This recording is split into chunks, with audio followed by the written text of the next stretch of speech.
आशा चलती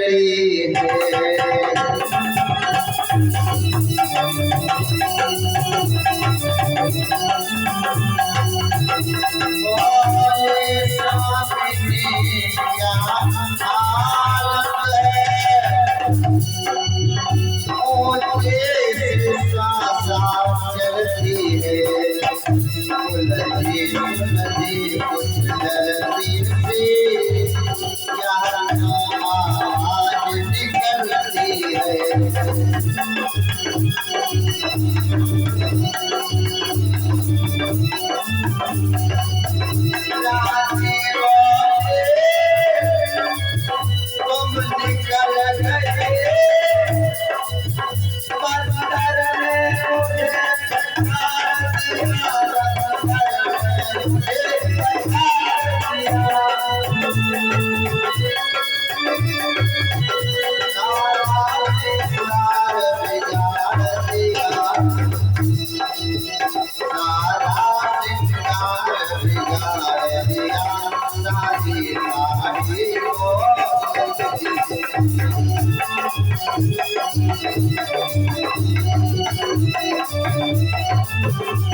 इस कारण बेचैन हो ज्यों तो पाए प्राण, चलो वेग घर को सखी है तबीयत हैरान।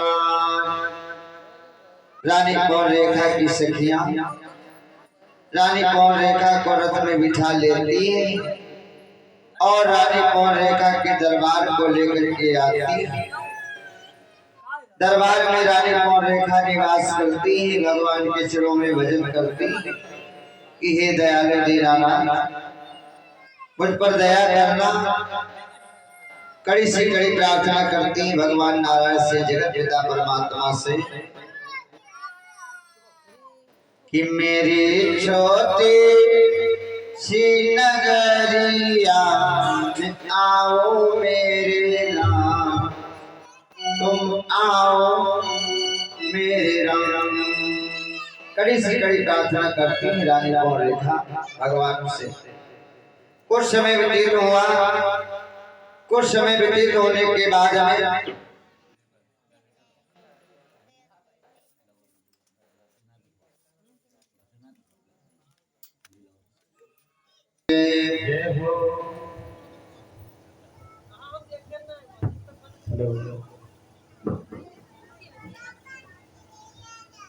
तो आज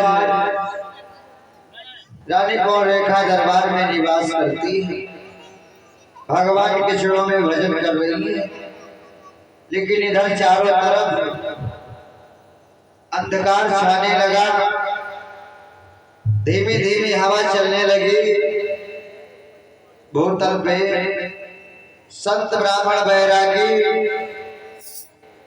आज सभी ध्यान लगाते हैं कि ना जाने कौन से पाप का भार का जन्म होने वाला है ना इस भूतल पे, जो चारों तरफ अंधकार ही अंधकार हो रहा है।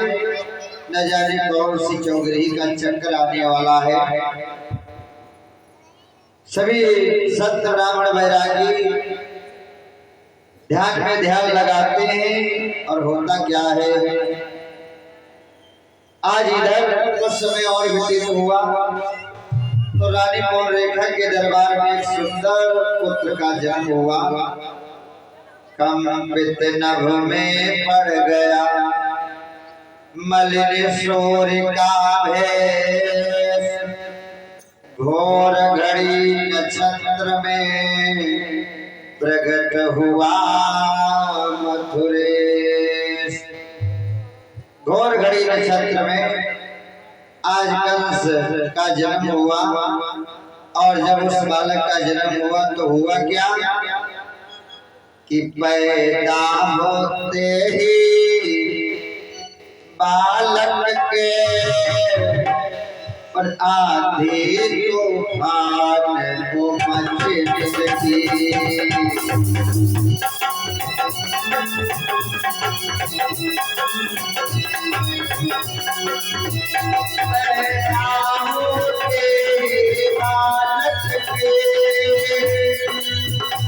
आते तूफान मचने लगे।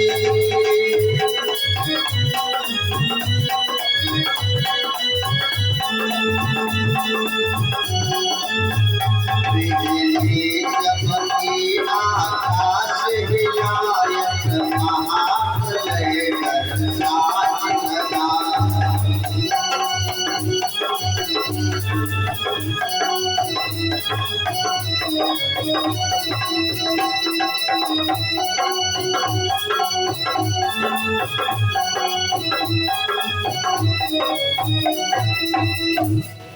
इस प्रकार पैदा हुआ वह भूतल का भार।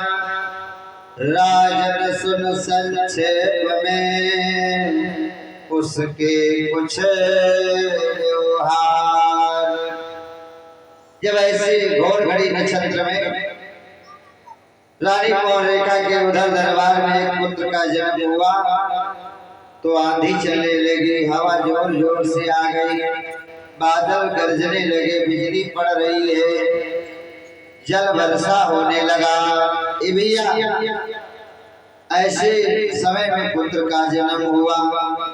कुछ समय के बाद में बालक जब 2, 3, 4 दिन व्यतीत हो गए तो एक रोज महाराज उग्रसेन जी अपने दरबार में देवऋषि नारद बाबा को बुलाया।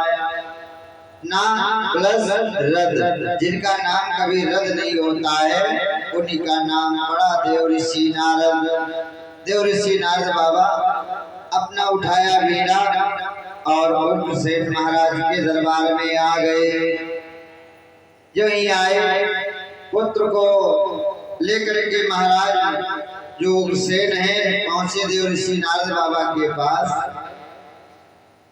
तो देवऋषि नारद बाबा ने उस बेटे की हस्तरेखा को देख करके उसका नाम रख दिया कंस। और जब उसका नाम कंस हो गया तो उसके आचरण कैसे होंगे।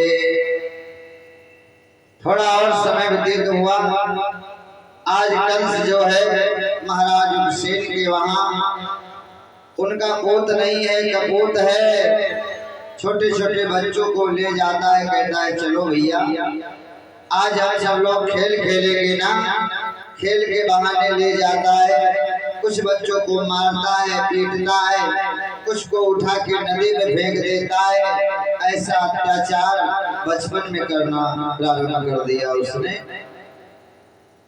कि बचपन में बच्चों के यमुने कितने ही बच्चे मार दिए।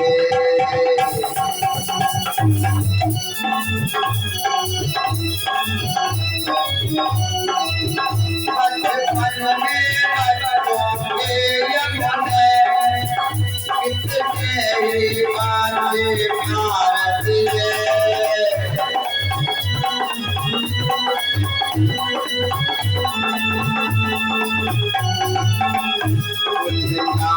नदी में डाल दिए, औरत घाट उतार दिए।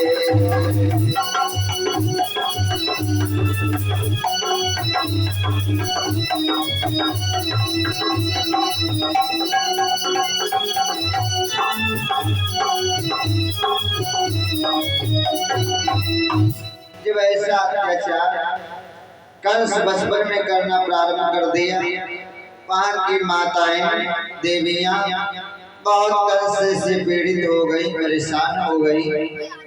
महाराज उग्रसेन जी के पास उलाहना लेकर के जाती है, अरे राजा हम सब लोग मिलकर के इसीलिए तुम्हें राजा बनाए थे ना। जब आप राजा बन जाओगे तो अपनी प्रजा को सताओगे तो बोलो प्रजा की रक्षा कौन करेगा। भैया जी हम लोग एक संगठन बना करके और किसी एक को राजा चुन लेते हैं ना। तो राजा इसलिए चुन लेते हैं कि जब हमारे पास कोई समस्या कोई कष्ट आएगा तो राजा हमारी मदद करेगा ना, इसीलिए तो हम राजा बना। क्योंकि जितने हमारे महान भाव हैं, जनता जनार्दन, जनार्दन माने ईश्वर, ये जो जनता है ये ईश्वर के समान है। जनार्दन नाम होता है नारायण का, जनता जनार्दन ईश्वर के समान है। जिसको चाहती है उसको थोड़ी ही देर में राजा बना देते। और जब राजा अपनी प्रजा को सताएगा तो बोलो प्रजा की रक्षा कौन करेगा। जिनके घर में 4 लोग हैं, सबसे बड़े वाले कोई गलती करे लगे हैं तो उनका को समझेगा, क्योंकि सबसे बड़े है ना घर में, और छोटे वाले एक बार गलती करे तो बड़े वाले समझाए नहीं, और जो बड़े वाले गलती करे लगे तो उनका को समझेगा। जब राजा अपनी प्रजा को सताएगा तो बोलो प्रजा की रक्षा पालन पोषण कौन करेगा। ऐसे देवियां आती हैं महाराज हुसैन जी के दरबार में कि हे राजन, जब तुम अपनी प्रजा को इतना सताओगे तो बोलो दूसरी बार तुमको राजा कौन बनाएगा। जब प्रजा नहीं होगी तो हम तुम्हें राजा बना के क्या करेंगे। वहां की देवियां माताएं महाराज हुसैन से उलाहना लेकर के जाती। हुसैन ने जब सुना, कहा जाओ देवियों, आने दो कंस को, हम उसे समझा देंगे, आज से आप लोगों को कोई कष्ट नहीं होगा, जो हुआ सो हुआ। देवियां सब उलाहना दे करके अपने धाम चली गई। तब तक कंस आ गया, बिठाया कंस को और कहने लगे बेटा तुम तो मथुरा के राजा हो ना, राजा हो करके अगर अपनी प्रजा को सताओगे तो बोलो